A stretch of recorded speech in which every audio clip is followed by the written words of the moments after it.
Hello and welcome back to motor गाडीमा फेरि पनि नयाँ चार्जिङ स्टेसनको भिडियो लिएर आएको छु है। यो चाहिँ एयर चार्जको चार्जिङ स्टेसन पोखरामा स्ट्रिट नम्बर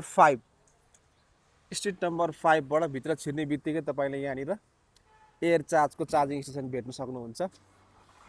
गुगल र एप्पल प्ले स्टोरमा गएर तपाईँले सर्च गर्नुभयो भने चाहिँ इआई चार्ज भनेर यसको एप डाउनलोड गर्नुपर्छ।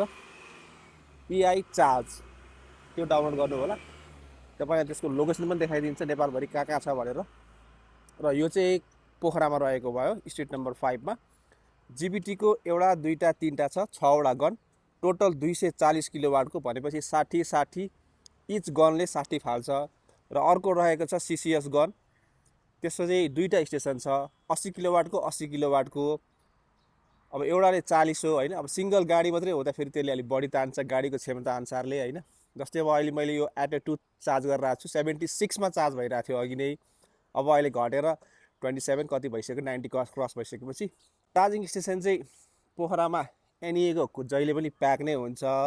कमर्सियल भेहिकल र यहाँको लोकलले नै धेरै चार्ज गरिन्छ। अब बाहिरबाट आउनेलाई चाहिँ चार्ज गर्न एकदम गाह्रो पर्छ। अब धेरै त छ अहिले पोखरामा पनि आइसकेको छ।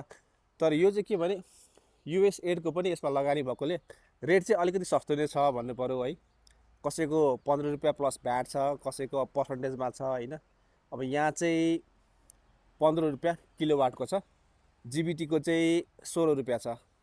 तपाईँले एप्समै हेर्न सक्नुहुन्छ होइन, यसको एभाइलेबल खाली छ कि छैन। अनि त्यसपछि आएर यहाँ मजाले चार्ज गर्न सक्नुहुन्छ। र लेक साइडको छेउमै भएको हिसाबले गर्दाखेरि एकदम पार्क त पर्ने सजिलो ठाउँ छ है। मजाले पार्किङ ग्यारेज पनि छ यहाँनिर रहेछ, कार वास पनि रहेछ होइन। त्यस यहाँ आएर आनन्दले एयर चार्जको एप्स डाउनलोड गरेर मजाले गाडी आफ्नो चार्ज गर्न सक्नुहुन्छ होइन।